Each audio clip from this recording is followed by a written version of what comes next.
Hoje a imprensa noticia e é oficial. Duas das pessoas que foram presas nesse esquema de roubo dos velhinhos, que envolve o governo do PT, delataram. Veja, ninguém numa república está acima das leis. Ninguém é intocável, ninguém está blindado de investigações. É fundamental a gente lembrar disso, a gente dar esse recado. Eu vou te contar agora quais vão ser os próximos passos e o que vai acontecer. E como isso pode resultar até mesmo numa inédita prisão de ministro do STF. Olá, fala pessoal, sejam bem-vindos. Se você gosta e apoia o nosso conteúdo, deixe o seu like e inscreva-se no canal.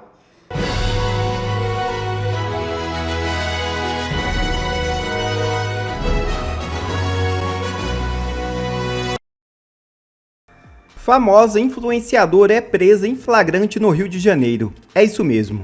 A Polícia Civil do Rio de Janeiro prendeu em flagrante a influenciadora Larissa da Silva Caetano e seu companheiro, Marcos Vinícius da Silva, sob suspeita de comercialização irregular de medicamentos, inclusive produtos voltados ao emagrecimento. A operação foi conduzida por agentes da Delegacia do Consumidor em Duque de Caxias, durante o cumprimento de mandado de busca e apreensão expedido pela primeira vara de garantias da capital. Larissa deverá responder por crimes contra a saúde pública e contra a economia popular. Somadas as penas, podem chegar até 20 anos de reclusão, conforme a legislação vigente. E delação no INSS entrega Lulinha e políticos e deve abrir nova frente de desgastes para Lula. É isso mesmo. A coluna de Andressa Matais, do portal Metrópolis, revelou que ex-dirigentes do INSS fecharam um acordo de delação premiada e teriam citado o nome de Fábio Luiz Lula da Silva, o Lulinha, além de políticos ligados ao Centrão.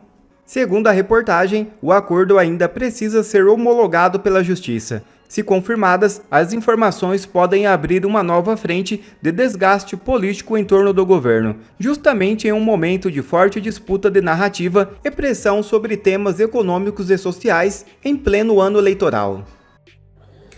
Uma bomba acaba de explodir aqui em Brasília na manhã dessa quarta-feira. A imprensa acaba de noticiar algo que pode ser a pá de cal na possibilidade de reeleição do Lula. Desde o ano passado, quando foram presos algumas pessoas envolvidas no escândalo do INSS, começou a surgir algumas informações, nada confirmado, nada oficial, de que o filho do presidente da República, o Lulinha, estava recebendo uma mesada de R$300 mil do Careca através daquela socialite lá, herdeira do banco, muito amiga do Lulinha. Conversas no WhatsApp, papéis escritos que foram encontrados durante as buscas e apreensões levavam para essa percepção. Bom, hoje a imprensa noticia e é oficial. Duas das pessoas que foram presas nesse esquema de roubo dos velhinhos, que envolve o governo do PT, delataram. E delataram o quê? Exatamente isso que a gente vem falando há 3 meses. O filho do Lula recebia uma mesada de R$300 mil do Careca do INSS, além de um bolão de 25 milhões no início, para servir como o intermediário entre os interesses do Careca e o governo do PT. Isso é uma bomba atômica. Isso pode enterrar de vez qualquer possibilidade do governo de tentar sequer ir à reeleição. O filho do Lula, o filho do presidente, envolvido e delatado no esquema de roubo dos velhinhos do INSS. Não é à toa que eles estão fazendo um esforço incrível para tentar blindar esse cidadão de ser convocado na CPMI do INSS. Não só isso, lembre-se que o filho do Lula fugiu para a Espanha, morando lá agora, porque sabe que as investigações que agora estão sob a relatoria do André Mendonça não vão ter mais interferência política e a Polícia Federal, como está sendo feito no caso do Banco Master, ele tem liberdade para trabalhar e buscar a verdade e responsabilizar os culpados. Preste atenção nisso, gente. Filho do presidente foi delatado por roubar os velhinhos do INSS. E esse mesmo presidente agora, que está derretendo nas pesquisas, depois daquele escândalo do desfile na Sapucaí, com aquela escola de samba zombando das famílias e dos cristãos do nosso país, o filho dele envolvido no escândalo do INSS. Ele fala que se o filho dele tiver alguma coisa, o filho dele que pague. Então por que ele manda blindar o filho dele na CPMI do INSS? Isso é um absurdo o que está acontecendo. E hoje, no mesmo dia, para piorar ainda mais a situação do governo, sai uma pesquisa do Atlas Intel que mostra Flávio Bolsonaro na frente do Lula no segundo turno. Eu tô vendo que o universo está começando a conspirar a favor do bem no Brasil. Depois de tanto tempo da gente vendo essas pessoas corruptas, ditadores perseguindo as pessoas aqui no Brasil, a gente está vendo que as coisas estão mudando. E aí agora nós temos a relatoria, né, do André Mendonça no caso do Banco Master. Então repare, o que está acontecendo? É Banco Master, Merit, Toffoli, Moraes, esposa do Moraes, aí tem o filho do Lula agora, e tudo isso. Saiu uma pesquisa, Flávio Bolsonaro na frente do Lula no segundo turno, na Atlas Intel, que é uma pesquisa que sempre, é um instituto que sempre tenta puxar um pouco ali para o lado da esquerda, para o lado do Lula, já apresenta Flávio na frente, né, no segundo turno, e já mostra uma rejeição do Lula explodindo também.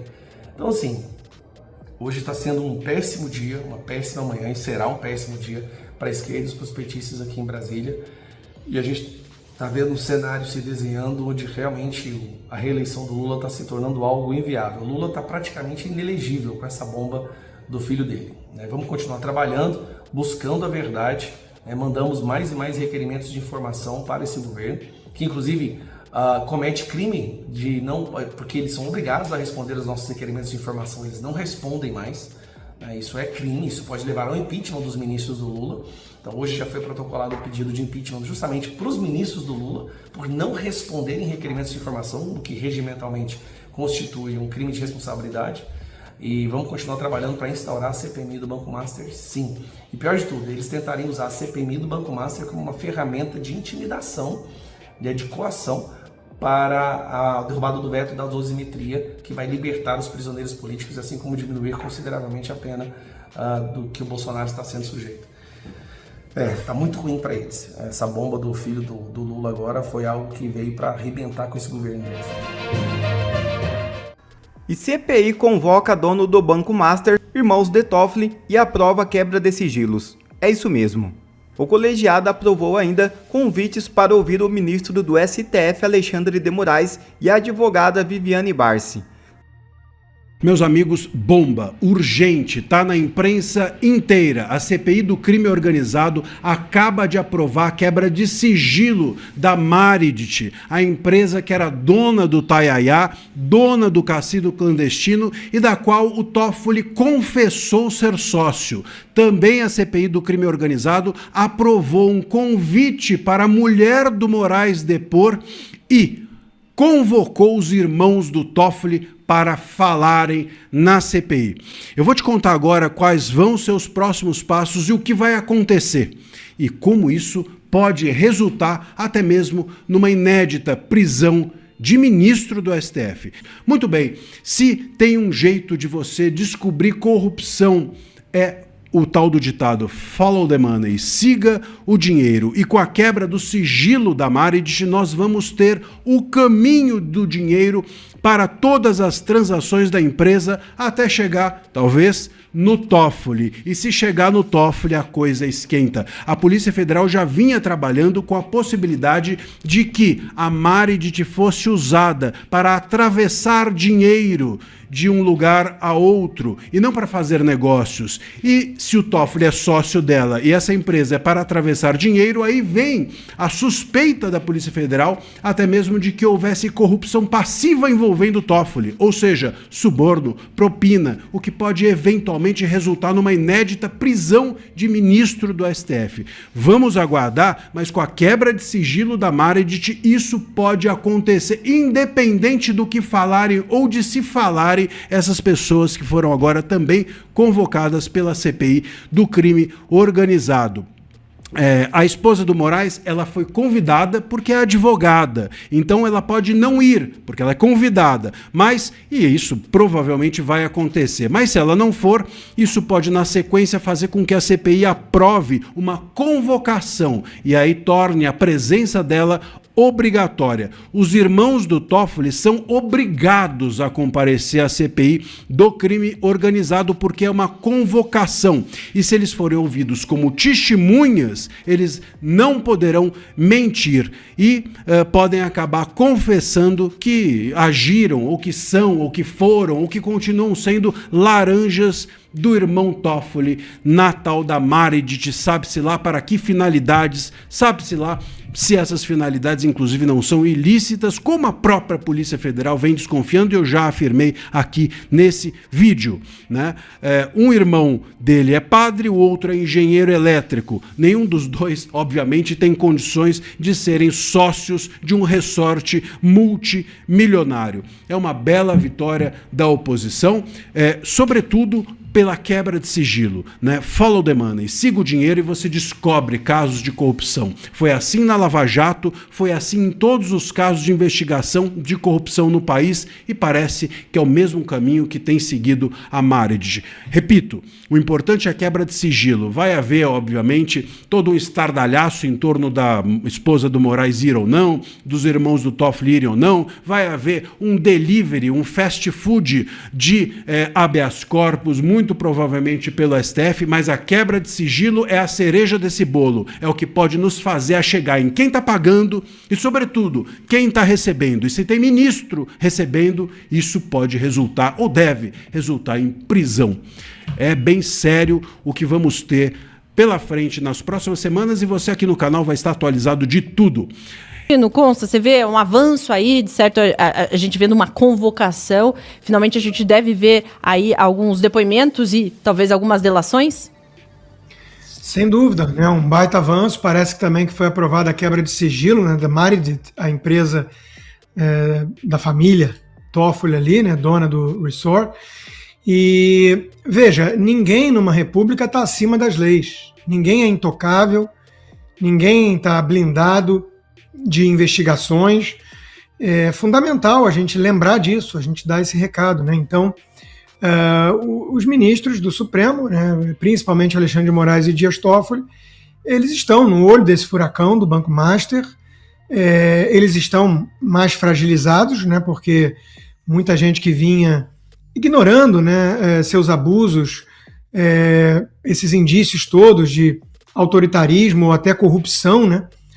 Corrupção é mais recente, porque foi quando justamente começou a vazar essas ligações suspeitas com o Banco Master. Mas muita gente que estava hibernando nesses últimos anos, enquanto esses ministros já adotavam medidas para lá de controversas, para dizer o mínimo, despertaram, né? Essas pessoas estão agora denunciando esses ministros, cobrando investigações, lembrando que todos devem transparência e respeito às leis. Então, eles foram perdendo aliados ao longo do tempo, e o lado de cá, que vinha denunciando esses abusos há anos, né, para ser preciso, há quase 7 anos exatos, né, porque completa agora o inquérito do fim do mundo em março, essas pessoas estão tendo agora apoio. Então é óbvio que ganhou peso, né, essa cobrança em cima desses ministros. Veja que não estou falando só da OAB, ou nem mesmo do Globo, né? Temos também o Leonardo Sakamoto no UOL, temos até o Guilherme Boulos, né? Que eles defendem o que o Supremo fez até aqui contra o bolsonarismo, mas eles já querem agora, daqui para frente, eles querem cobrar contenção, transparência e por aí vai, né? Então, o que importa é na margem, né? Estão todos agora interessados em exigir algum tipo de depuração dos excessos do STF, para dizer da forma mais sutil possível. Veja que a revista The Economist, revista britânica, também vem falando, né, dessa relação cozy, que ela chamou, quer dizer, essa coisa aconchegante, né, próxima, entre alguns ministros do Supremo e uma certa elite política e empresarial, né? Então a situação não tá favorável para eles. O vento mudou de direção, né? E o que nós temos até aqui já é suficiente em qualquer país sério, né, para torná-los réus de inquéritos. Ainda não estamos lá, mas a CPI do crime organizado está tendo coragem de romper com um tabu no Brasil. Veja que a narrativa do presidente do Senado, do Congresso, senador Davi Alcolumbre, de que colocar para votação no plenário um impeachment do ministro seria algo perigoso, porque sem precedentes, né?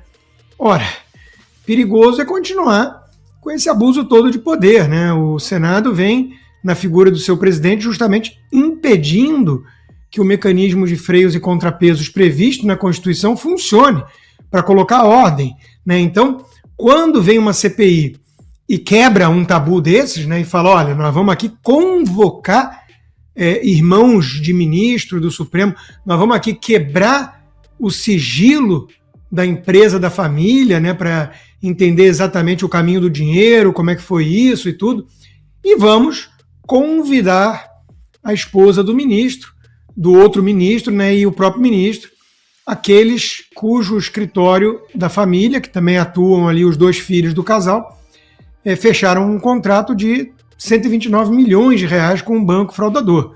Eu gostaria que o Alexandre de Moraes e a dona Viviane Bassi de Moraes estivessem convocados também. Gostaria que o escritório também tivesse quebra de sigilo e por aí vai. Talvez a gente chegue lá, eventualmente, né? Mas os indícios para demandar esse tipo de medida nós já temos.